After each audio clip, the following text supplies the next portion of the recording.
Give people a little introduction to Scotus, because some people are scared of Scotus when they shouldn't be. They lump him with Occam. Occam, yeah. No, he's a Franciscan, like Occam. He's a Franciscan, and so Aquinas is the Dominican. Scotus is a Franciscan. He was born in 1265, so the Franciscan order had only been around for a couple of generations, and we don't know very much at all, unfortunately, about Scotus's early life. What led him to get interested in the Franciscans. There was a Franciscan house, we know, not far from the village he grew up in. Some people think maybe he had an uncle who joined the Franciscans, and so that might provide some connection, but we just don't know. We don't hear about him until he shows up at Oxford as a student who's staying at the Franciscan house in Oxford.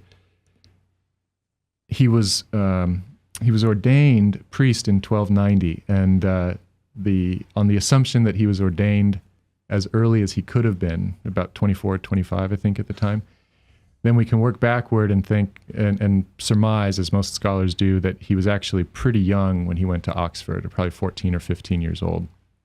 So I imagine this young teenage boy who's some sort of prodigy. Everyone in Scotland recognized was way too smart for them, and so sent him down to Oxford to get a proper liberal arts education and theology education. And then he just really impressed everyone. Not just his dialectical brilliance, but there are reports of his good character and all that.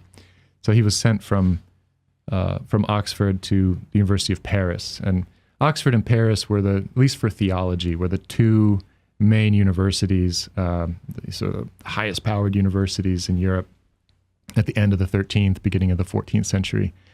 So he was there, and he had sort of top teaching jobs at each of those universities.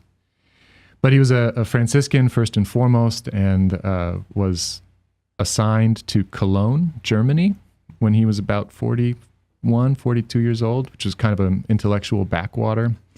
No one knows why they assigned him there, but he went off and died the next year. So he only lived to about 42 years old. And we don't have any cool stories of his life, like adventures or, like the prostitutes being led into the room. Exactly, yeah, chasing off prostitutes with a poker, like we do with Aquinas. These sort of little vignettes that give us some insight into his character. There's this one story about Scotus being asked to sign some sort of oath of loyalty to the king. He was disputing with the Pope about taxation of church properties, and Scotus sided with the Pope, and so had to leave Paris for a while, for about 2 years, and probably went back to England during that time. So there's taking a stand when most of the scholars at the University of Paris, many of whom were also clerics, sided with the king probably just in order to keep their jobs. Scotus did stand up for something, and his life was interrupted, but he didn't suffer torments or anything like that. He probably just went back to Oxford, maybe to Cambridge, and just taught there for a couple of years until it was safe for him to come back.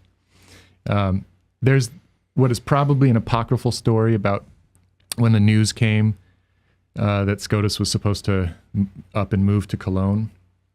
He was engaged in conversation with some of his students, and he gets the news and immediately sets off on foot for Cologne. The Franciscans they had to travel on foot. And so he didn't pack his bags or anything. He just took off. So hopefully that's a true story. That's pretty cool. Yeah. But what we really know about him is just his intellectual output. And then, we can,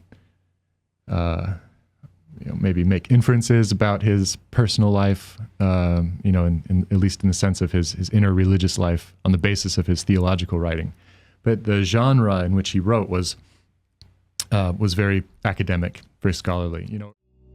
Hey, thank you so much for watching. Before you go, do us a favor, leave a comment, let us know what you thought of the video, like, and subscribe.